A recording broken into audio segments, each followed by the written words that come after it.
is led by Patricia Guy. I think. Welcome to the present moment. So all who care to, let's take a moment, and you can either have eyes open or closed. If your eyes are open, if you look just slightly down, maybe towards your feet, and we'll take one big cleansing breath. And the second one, and if you care to, you can place your hand just above the diaphragm and let that area fill. And a third.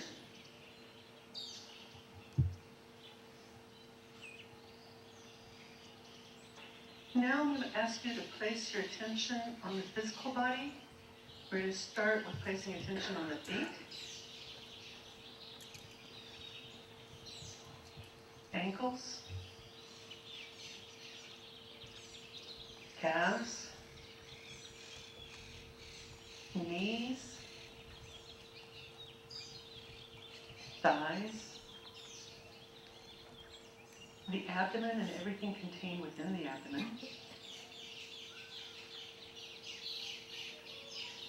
our chest,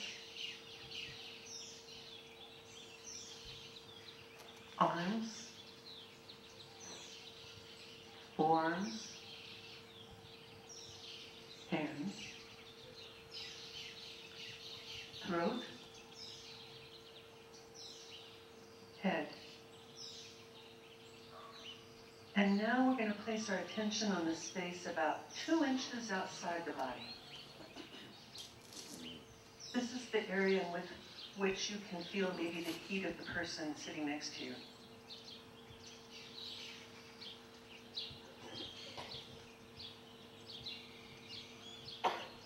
Now about a foot outside your physical body.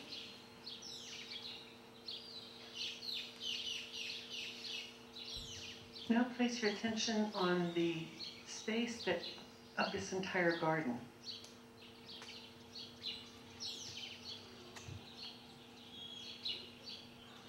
Now allow your attention to extend out. That includes the area of the mountains, the lake, and maybe even a little space beyond, above and below.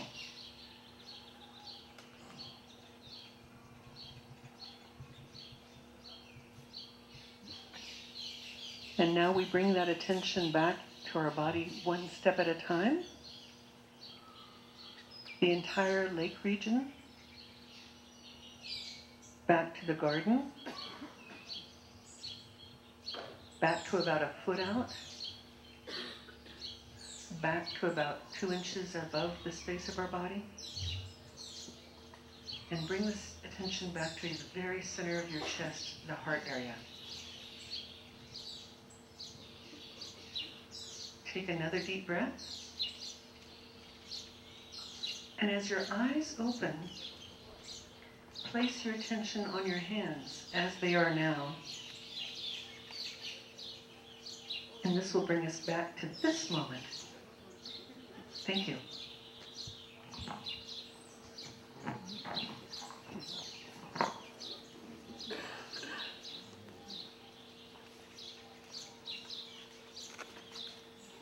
We're so fortunate to have back with us today Loretta Downs, all the way from Chicago, recently. Oh, Just Bury Me in the Backyard, Part 2, because last year, some of you may remember Part 1. Loretta returns to Open Circle with insights on the current worldwide social movement that is changing the ways we conclude our lives. She will share her beliefs on the miracle of transformation and will provide suggestions for approaching the finale with grace and serenity. Loretta Downs, M.A., is a nationally recognized speaker and writer on the subject of supporting the end of life. She's been a companion to the dying for more than 20 years with AIDS patients, family, friends, hospice patients, and nursing home residents. She's past president of the Chicago End-of-Life Care Coalition and a member of the American Society on Aging. She raises monarch butterflies in her award-winning garden. So let us welcome Loretta Downs.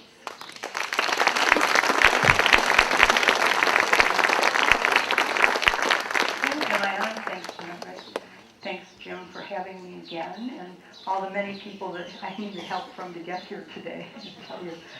Yes, I came in from Chicago. Actually, I had a week on the beach in Puerto Vallarta, which was great. Tan. Sunscreen tan. And as soon as I got off the plane, my teeth stopped chattering, and my blood pressure went down.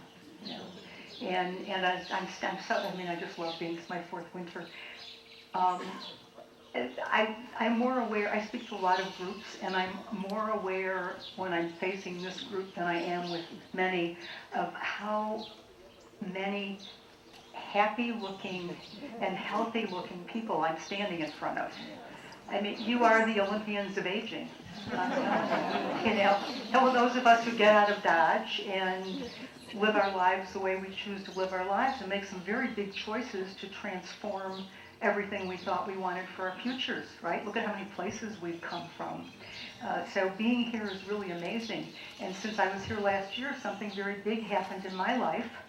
I turned 65, and according to Cheap Flights, when I filled out my tickets for this, I'd never got anything from them before. I had to fill out a profile, and they had the age, you know, check you're here, check you're there.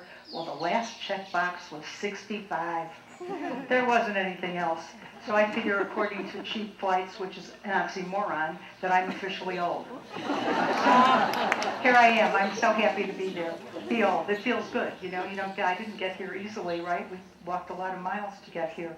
This is a great time for being older, too. Oh, my God. There's this whole movement, senior housing. It's one of the biggest investments that's going on right now. Nursing homes are not what they used to be.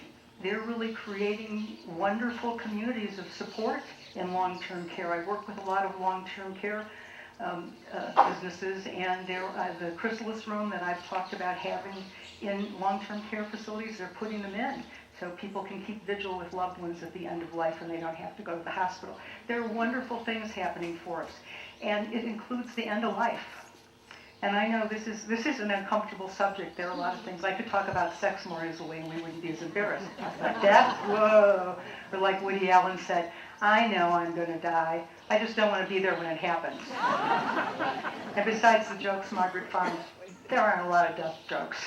We need to make some more, like we're making aging jokes.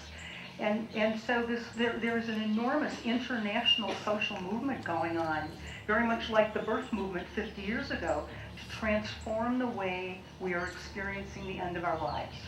Because what happened after World War II, we medicalized dying. We medicalized being sick. Before that, people, we died in the arms of our loved ones, in our homes, surrounded by comfort care and chicken soup and warm towels. And what's happening now in the contemporary end-of-life experience, we're dying in ICUs, hooked up to machinery that most of us wouldn't want to be happening to us. And this worldwide movement is seeking very strongly to change that. And we're all part of that. In fact, at the end of this talk, which is only going to last another half an hour, you are all going to be ambassadors and experts in improving end-of-life care. How's that sound? Yeah, good. Quick lesson here. So the first thing that's being advocated is that we prepare. Well, you can't prepare if you don't accept the fact that you're going to die. And that seems to be one of the biggest obstacles we have. I go up to people and I say, I'm 65. And they go, oh, you don't look 65. And I say, well, what does 65 look like? It looks like a lot of things. How many of you are 65? Looks like a lot of things, right? How many of you are 85? No, come on. Over 85? Oh, so we have a lot of people 65 to 85. Well, okay. We all need teachers and role models. This is an important thing that this community provides to each other. We, the 65s, we need to be looking up to the people who are doing such a good job of aging with grace and courage, because it does take courage. And although I can be very positive about supporting the end of life, I don't want to die. I really don't want to. And I don't know what I'm going to be like when I get there, when that day comes or that week comes. I don't know. I think I'm going to be pretty ready for it. I think I'm going to be comfortable. Planning on it. I'm preparing for it. I think like having dinner for 10 people. What happens if you don't plan ahead? Oh my God. Not a good feeling, right? What happens if you buy size 10 clothes when you're a size 2 or 20? Not good planning. So this whole experience that's happening to transform the way we are facing the end of our lives hinges around acceptance instead of denial. Hey, you know. And even though I'd been supporting a lot of people for a lot of years, I didn't identify with it either until the Thanksgiving after my mother died. And I was sitting at the table. There were 12 of us, from my 22-year-old godson on his way to Iraq with the Marines, down to my 92-year-old Aunt Vera, who was my mother's last sibling of 5 to be surviving. And in this household, the grace is the serenity prayer. God, grant me the serenity to accept the things I cannot change, the courage to change the things I can, and the wisdom to know the difference. And as he finished, I realized, oh my goodness, one of us at this table will be the first to die, and one will be the last. And I can't change that.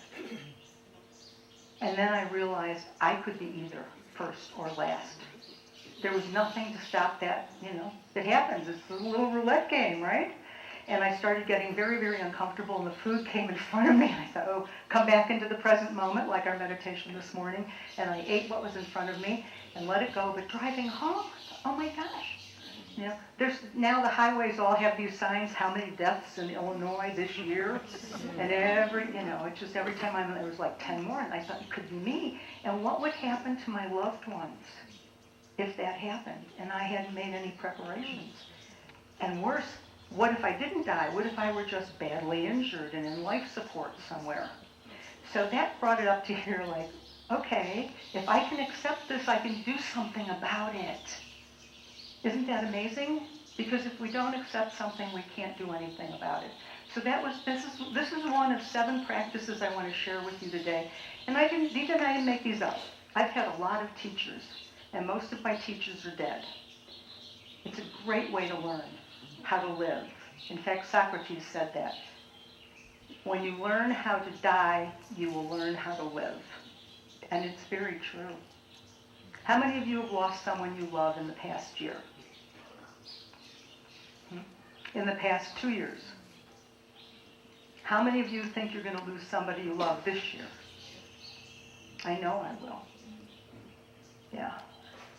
A best friend since we were 5. We went through kindergarten and grade school and through high school as best friends. Spent the summer we turned 20 hitchhiking across Europe. Could I tell you stories? But she wouldn't let me. And she was diagnosed 2.5 months ago with stage 4 kidney cancer. She's probably not going to make it through this year. It's like, oh my God.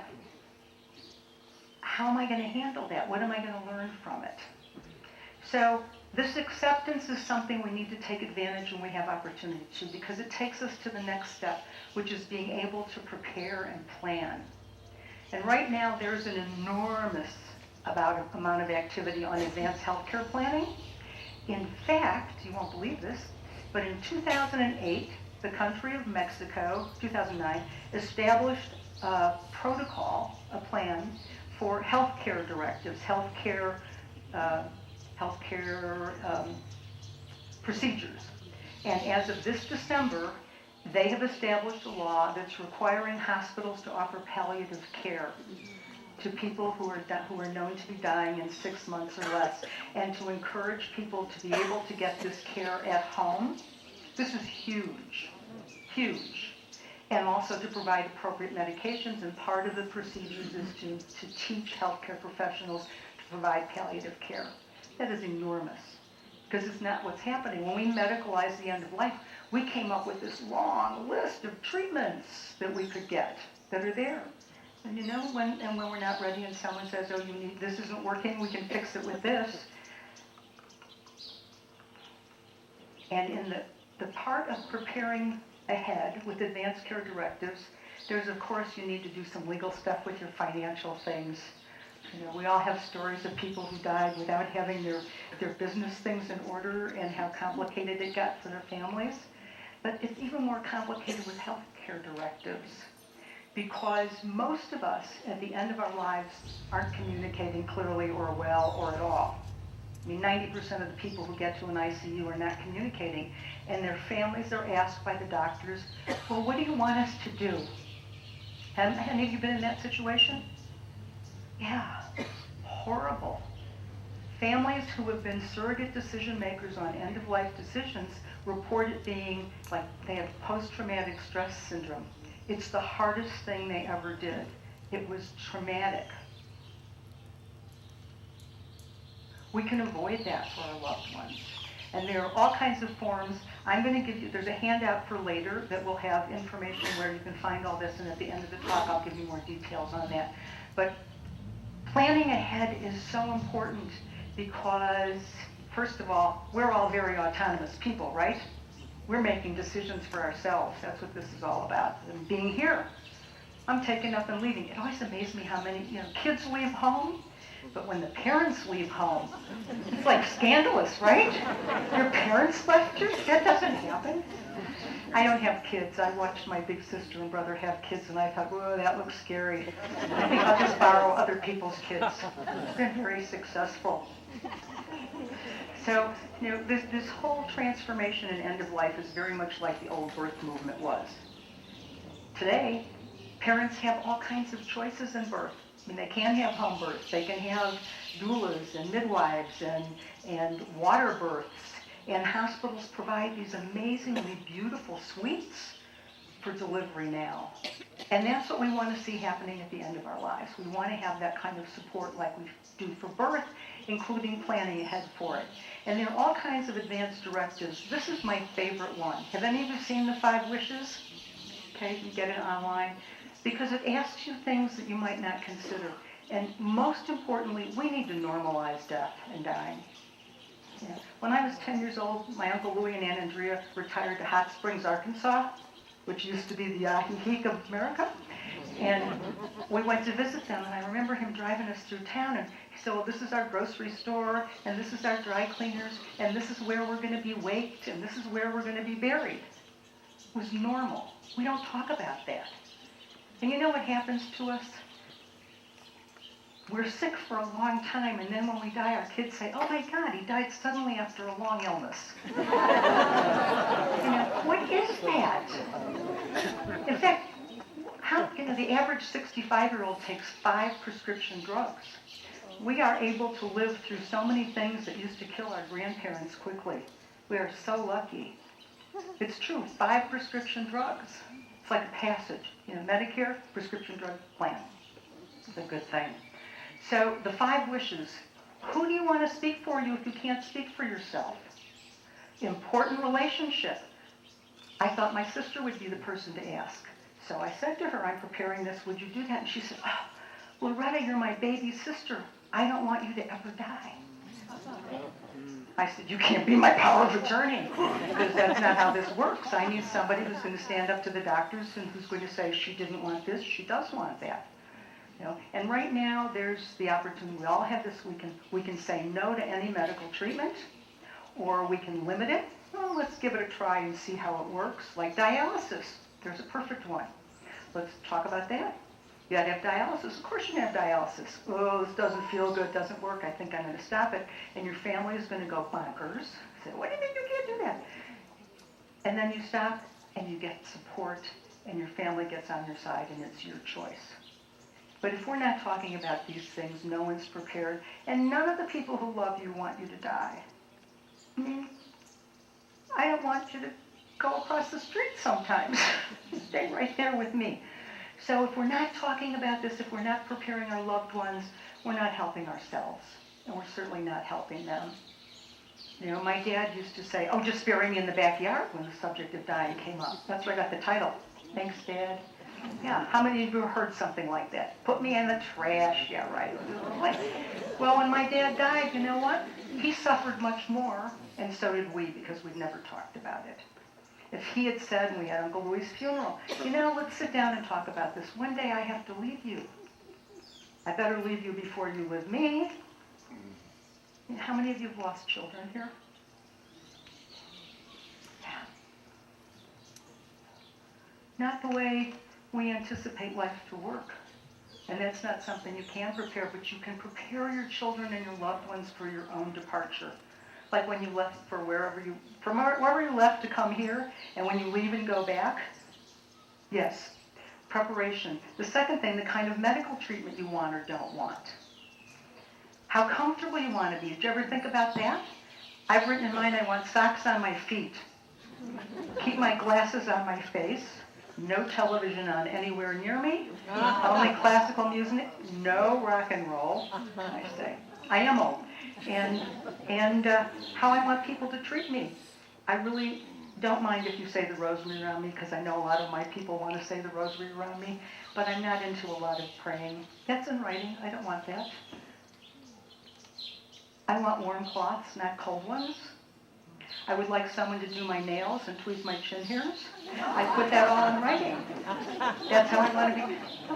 And what I want my loved ones to know, there are 4 things we have to say to each other, and we don't do it often enough, and very often we wait till the end of life, because the end of life is very transformative. It's a tremendous opportunity to grow and change. And we need to say to each other, of course I love you. It's not always that easy. We need to say to each other, I'm sorry for what I did to you. And that takes a lot of courage. We need to say, I forgive you for what you did to me. And that takes a lot of humility. And we need to say, thank you for being in my life. Thank you for everything you've given me, before we say goodbye. And very often we wait until we know someone's dying before we can get all of those things out, or when we're dying and we feel we need to do it. And sometimes we don't get to do that. My dad died in the hospital, and I walked out in the morning, and if I knew what I knew now, I would have never left. But the doctors, no one said he was even dying, let alone that he was going to die within hours. And I walked out, and 1991 still affects me. And I got a call. I just went to the office, and I got a call from my secretary. Your mother just called. Your dad died. So I went back to the hospital, and she was sitting there, and she was so funny. She said, oh, honey, he's still warm. And it's the first time I'd seen a dead body before it was embalmed. It's like, but it was the most natural thing in the world to sit next to her on the bed and hold her hand and hold Daddy's hand. It was so natural.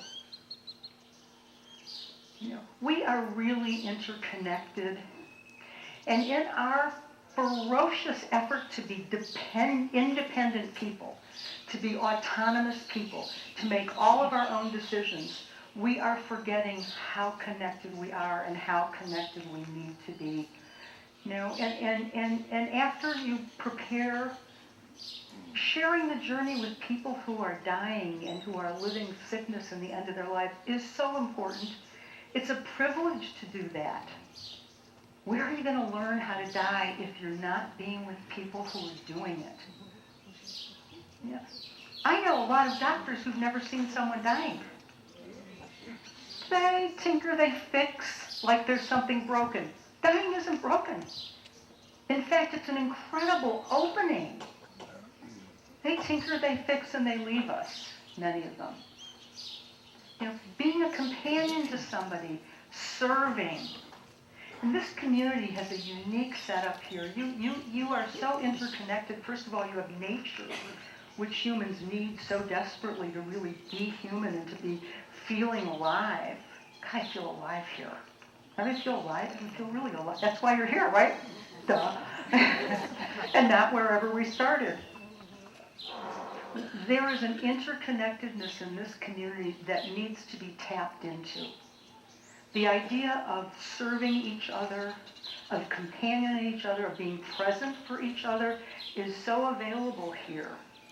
And that's part of the social movement that's happening too, where villages are being created in the United States so people can live in their own houses longer, to help each other, to provide volunteer services for each other, to provide companionship and things that are needed, and trustworthy helpers. You know, I think being called a companion is a noble pursuit, just like being a midwife or a doctor or a lawyer. Those are all important things to do. And this interconnectivity is something so important for us as we're aging to tap into. You know, the graphs all show you going downhill, right? I don't believe that. I believe we go uphill. And there's another thing that ascends.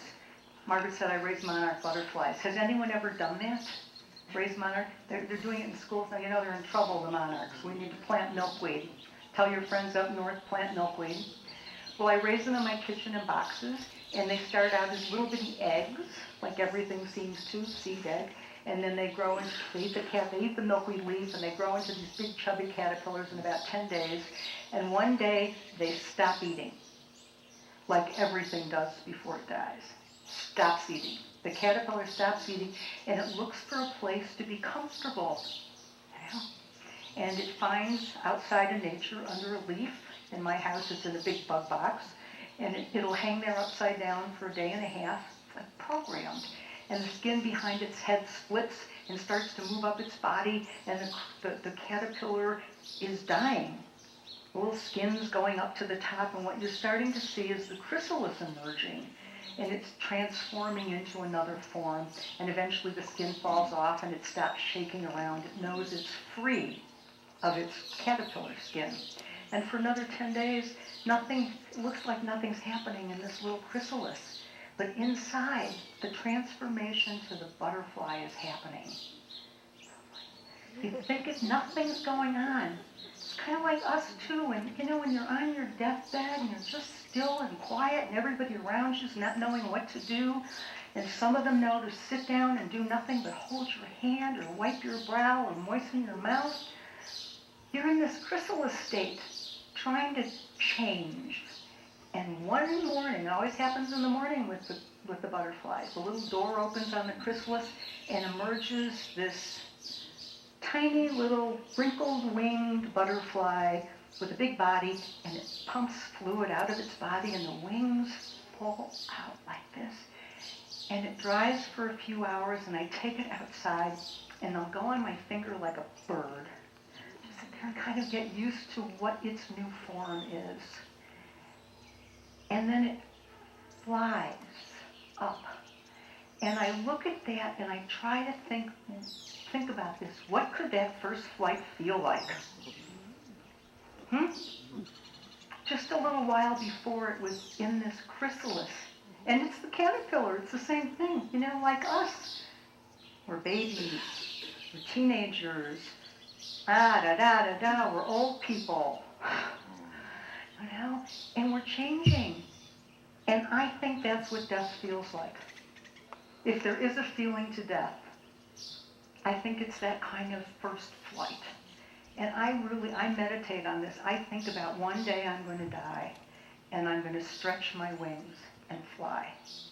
I grew up Catholic. There's some real scary things that happen after you die in that program. And then I became a Buddhist, and let me tell you, they've got these deities that'll scare the death out of you. You got to go through this bardo and that bardo. So I figured there are a lot of ideas I could grab onto about what happens when I die. I like this one, and I'm going to give it to you. Say this: one day I will die.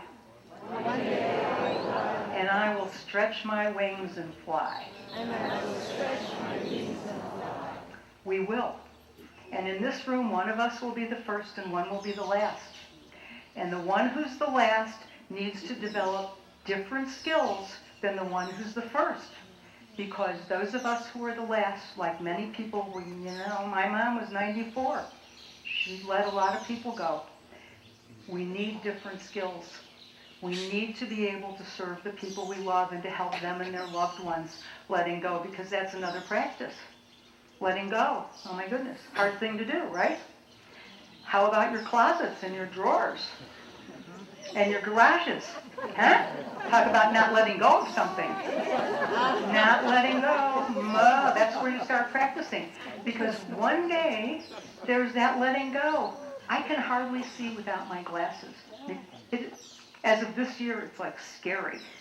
I'm carrying spares. I'm going to put a pair in my car. I'm having to let go of that. I used to be a runner. Can't run anymore. I'm a gardener. I can't lift those bags anymore because my back's degenerating. You know, I look good out here, but stuff's going on inside. Well, there's some things outside going on too. Yeah, wow, 65's been interesting. So letting go, because eventually, not only are you going to let go of a lot of ability, you know, you might have to let go of your mind. How's that? There's another thing we're dealing with today. One of my dearest friends and an amazing spiritual teacher, Karen Miles, discovered this year that she has a form of dementia that's going to change her life. And in the times we've talked, she's an amazing teacher. And I would encourage all of you to let her teach you, because she's facing this with amazing grace and ownership and optimism and positivity, and she's a delight to be with and listen to. We all need to be facing our challenges like that. You know, I mean, depression it's something the elderly are facing, and if we don't get our attitude shifted before we're facing all of these losses, it's going to be harder to dig out of it. So now that you're letting go of things, give yourself permission to grieve. We don't do that, you know. When my dad died, I went on the Martini Grief Program. Well, there was no one who could really talk to. Like, oh, your dad died. See you later. You know, or your wife died. Or your husband. We don't know how to talk to each other, so we often grieve alone. And it makes it so much more difficult to process, because it is a process. It's an ongoing thing. And it does transform. We've all been there for something. You know, I mean, I've grieved the loss of a ring for a long time. But it's good practice to honor the fact that we're grieving, and to taste it and to cry. You know, crying's like peeing. You have to do it or it backs up. It causes all kinds of problems. All kinds of problems. So allow ourselves to create rituals. We have lost some of the most important rituals that sustained our grandparents and their grandparents and their grandparents. We have lost our ancestral rituals that are so important in living and dying and grieving. Create some. Create some in your family. Really think about this.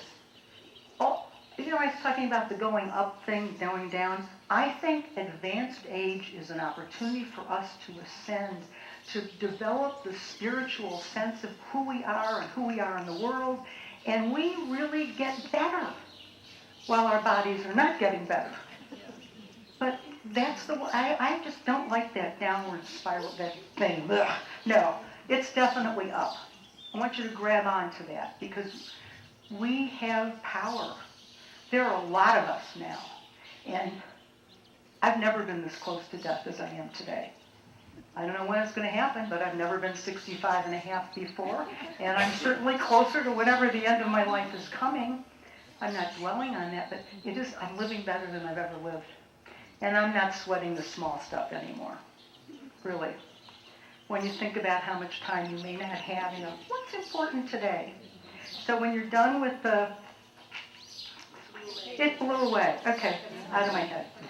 We got the healing grief, and then gratitude. Gratitude. What's gratitude?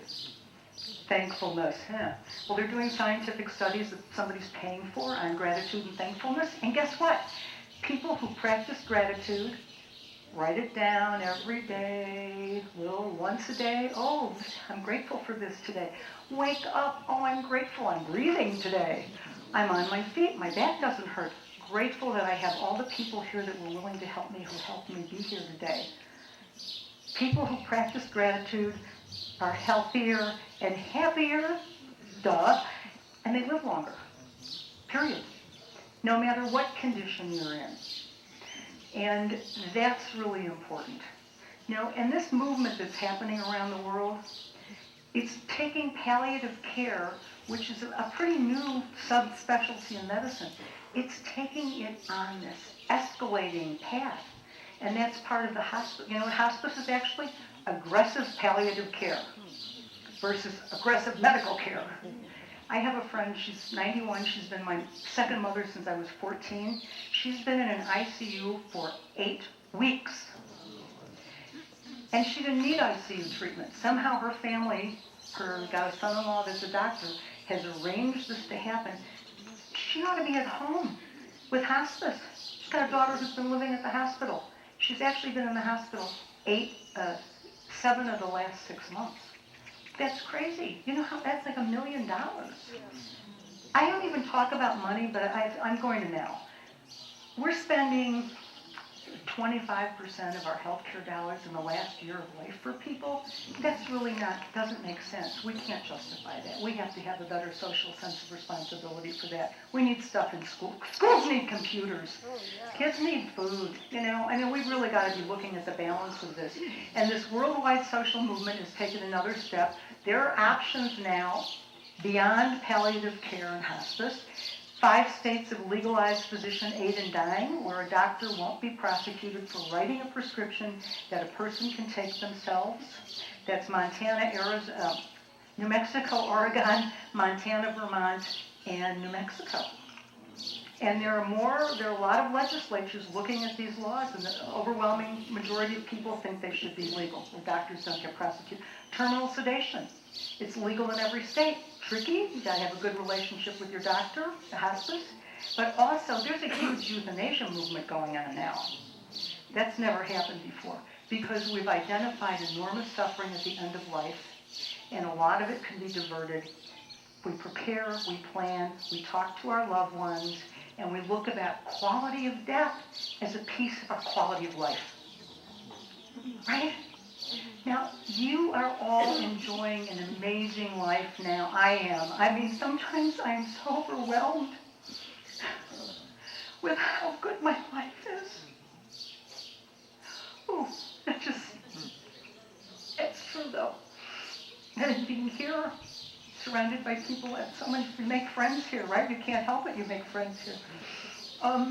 It's good. And I know it's going to end one day. I hope it's a long way off from today. But I'm going to have a good lunch, and tonight I'm going to have a good glass of wine, and I'm going to enjoy it, and email people I love. And I think our responsibility first is to ourselves, to maintain that good quality of life that we've worked so hard to live, to share that quality of life, and to work conscientiously to be interconnected more, to be interdependent, because like that branch supports the chrysalis, we support each other. And that's what's going to make the difference in the rest of our lives. I want to leave you with a quote from the poet Rumi. Life gives us 2 great gifts, love and death, and mostly they're passed on unopened. I encourage you to open these gifts. Be well, be happy, live long, and give each other lots of hugs and have a little dessert every day. Thank you.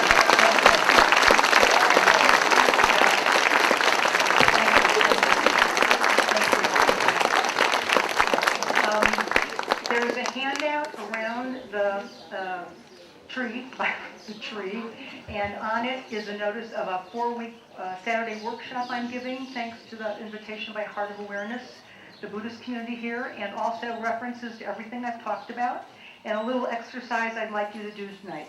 Here's a lifeline, starting with your birth, ending with your death. Draw a line where you are now.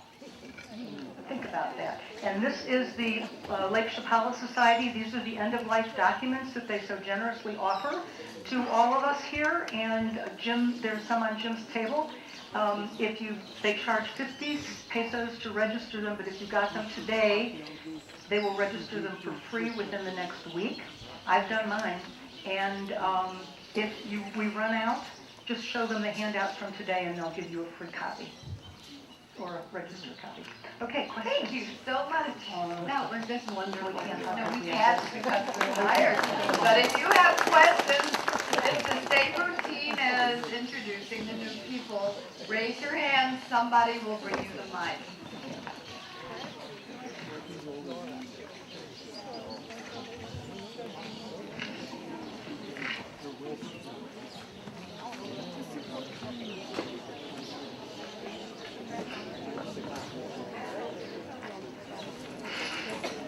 Welcome home, Loretta. Oh, thank you. Yeah, it's beautiful. It's like you brought the beauty, the grace, and the holiness to the dying process, which of course we're all going through at this moment. And it brings life and death together. You know, that they actually cannot be without one another, and they in fact complement one another. One thing that came to mind when you were sharing, and I had heard it for the first time from you, was that at 65, you were saying that, an average 65-year-old is on 5 medications in order to stay alive or Manage chronic illness. Manage chronic illness. And ironically, you know, I would get people who were given, a certain amount of time to live by the medical establishment. And these people came to me, and I lived with them. And what was interesting with that is that the average medications that these people were taking were 13. Oh. Yeah. So average. So, right, average. And it was that whole process, like you were speaking of earlier, about keeping the body alive. You know, just more. We'll fix this. We'll give you treat this symptom, and then this symptom creates that symptom. The fixing syndrome. Yeah, which is good because all of us taking medications are living more comfortably longer. You know, arthritis is like the second major, diabetes and arthritis is the second major chronic illness of the elderly. And thank God for all this. Well, I guess they pull Tylenol. Thank you, David. We have one here. And I'm going to go after this to the Peacock Garden if anyone would like to come over, and there'll be people from the Heart of Awareness selling tickets to the workshop also. Here. Hi, Karuna. This has been a great gift that I'm sure everybody would like to share with their loved ones. Is there a way to have it in YouTube or to buy a DVD of this or a similar talk by you? Thank you, Loretta. Thank you. Actually, because Roy and Jim collaborated last year's youth talk is on YouTube. If you Google, I'll just bury me in the backyard, or I have a website, which on the handout, my contact information is there. It's on my website free, and you can get it off of YouTube too. Thank you. And hopefully we'll get this one posted. Thanks. Yeah. No, this is not a moneymaker for me, although I do keynotes sometimes and get paid well. But I'm on a mission, and I would like everybody who's interested in this to listen. Thank you.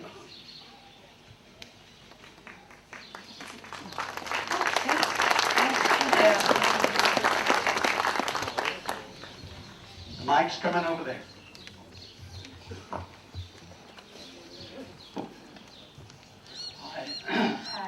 Hi. Bury me in the backyard makes a lot of sense. It's probably a log in. Some places you can. And actually, there's also a green burial movement now. People who don't want to be embalmed can. There are cemeteries being dedicated in different. In fact, outside of Chicago, they're working on one. I have a suggestion. Hold the mic straight. It hasn't been raised, but the alternative to putting dead bodies, which no longer exist or not life, in a box for, I don't know what, $15,000 or whatever it costs today, doesn't make any sense. My wife and I both have written in both our Mexican and Canadian wills that we're to be cremated. The cost is far, far less than that, and it's acceptable. And Andrews do it, and Have you told your family where you want your ashes to go? I kind of joke about this, but it's true. I tell my wife you can put me down. I have older brother's ashes around in her car trunk for 2 years because he didn't tell her where to put them and she couldn't decide.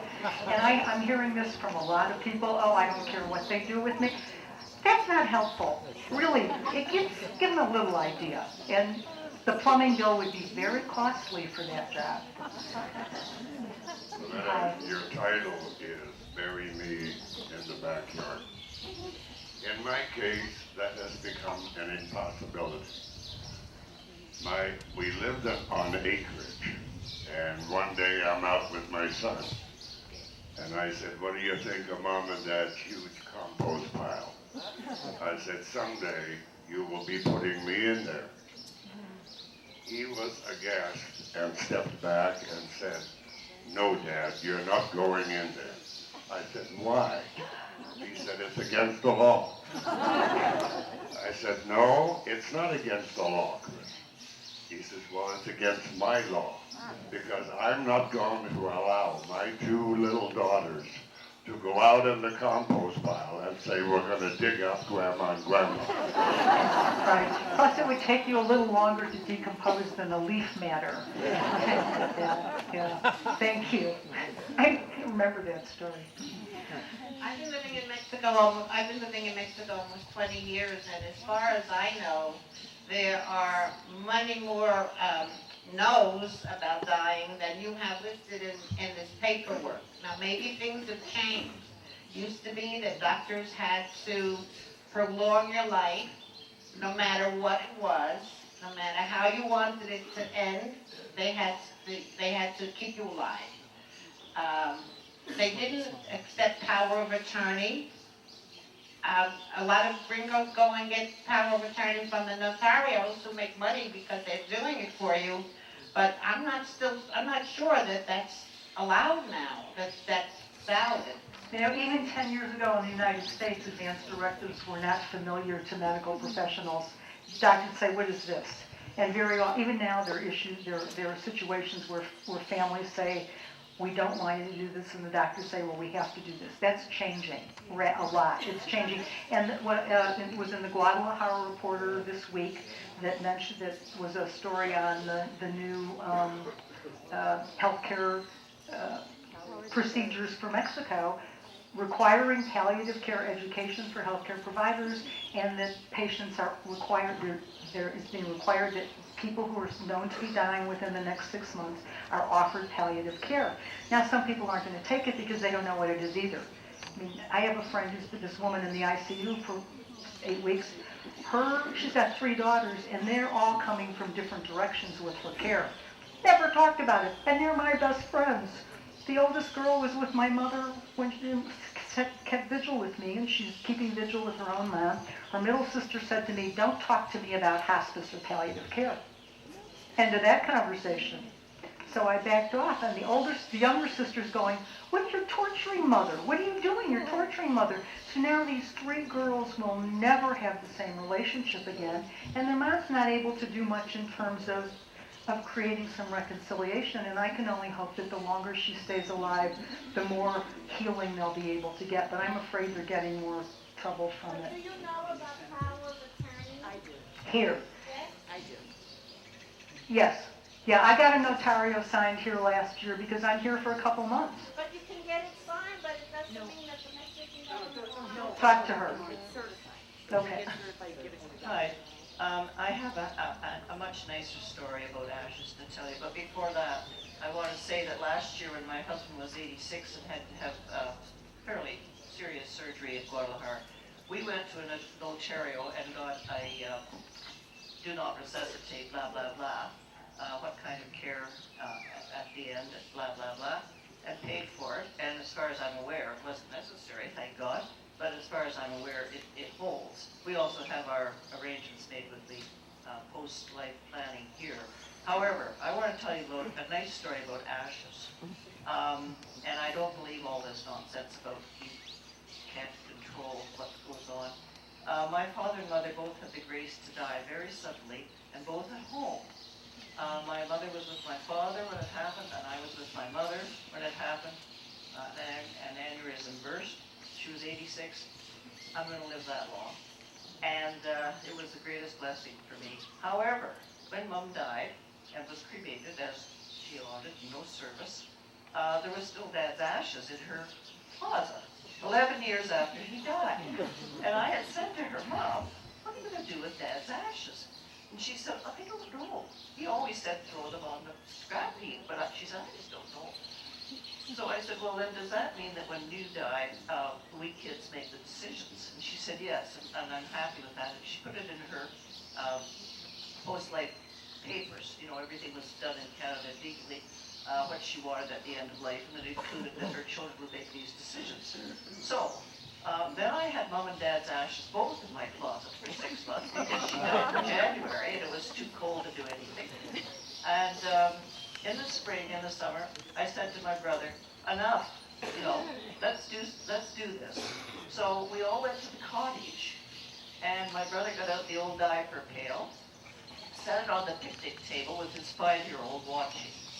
And he poured the ashes from 11 years previous of my dad's into the diaper pail. He poured my mother's ashes from 6 months previous into the diaper pail. And he got a big stick, lots of sticks there. And he stirred it all up. And little Darcy said to him, is that really Granny and Grandpa? And he said to her, no, Granny and Grandpa are in your memories. And then she said, why are you mixing them up together like that? And he said, because that's the way they were when they were alive. So then the family, a bunch of us, we took the pail, my brother took the pail, and we all put our hands in and took out handfuls of the mixed ashes. We went all around the cottage, compound, the dock, the old outhouse, where Mom used to cut Dad's hair on the path. Our own, everything was anointed with ashes. And then we went down to the lake, poured some of the last into the lake, put the pail in the lake, washed it out, all got down on our knees on the dock, washed our hands. That was it. Are you going to repeat that ritual and the rest of it? I mean, when you die, you're going to repeat it? Well, it's in my will. Okay, so your family will. I think it's lovely. There's a family ritual. What a family story. There are a lot of golf courses. Thank you, Debbie. There are a lot of golf courses and racetracks that people have snuck in with, because you're not supposed to do that. I think one of the cleverest use of ashes in an urn that I've ever seen, a former friend of mine put it on the mantle. She felt she had been mistreated by her father. And for 3 years, she expressed her intense reaction to his mistreatment. Finally, then, she took him to West Point and they put him in the ground. Well, she had a healing time. She had a healing time. She had a healing time. Yeah, thank you. That's lovely. Thank you so much, Loretta. Obviously, there's a lot of interest and a lot of needs for this subject. Do you have time to say just a little bit more about the workshop you're going to be doing? Sure, I'd be happy to. The Heart of Awareness Buddhist Community, which is lovely if you want a place to learn how to meditate and process all of life in a peaceful way. I encourage you to check them out. This is Making Friends with Death, the New End of Life Experience. It's going to be 4 parts on Saturdays in February from 2 to 4 in the afternoon. And the first one will be called Meeting Death. The second one, Spirituality in Death, Embracing Transformation, and then Options at the End of Life. And they're selling tickets. On the handout, there's a number you can call to get tickets. What's her name? The great gift shop here.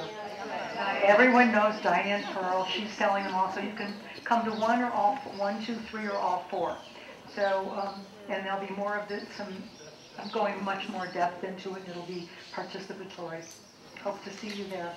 How many of you have heard me speak before? Okay. Of those with their hands up, how many of you are looking at the end of life differently than you did before? Well, you're here again. I guess that tells me something. Good.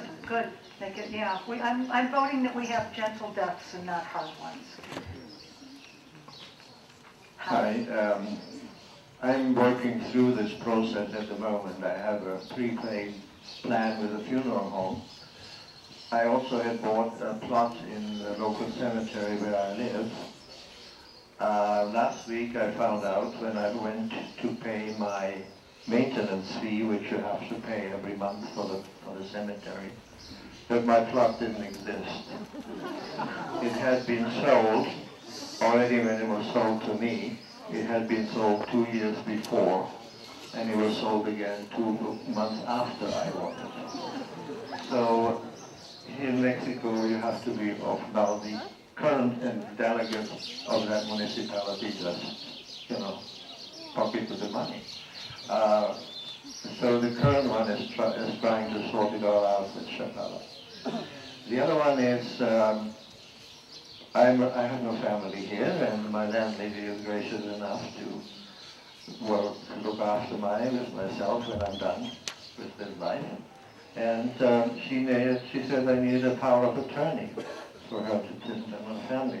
I went to my lawyer, and she said, I think Linda's gone now, that a power of attorney in Mexico is no longer valid when you're dead. Okay, you understand what I'm saying? Yeah. So when you're dead, so it's no use. And what you need, she suggested, however, she's checking this out with the funeral home right now. I get the answer next week.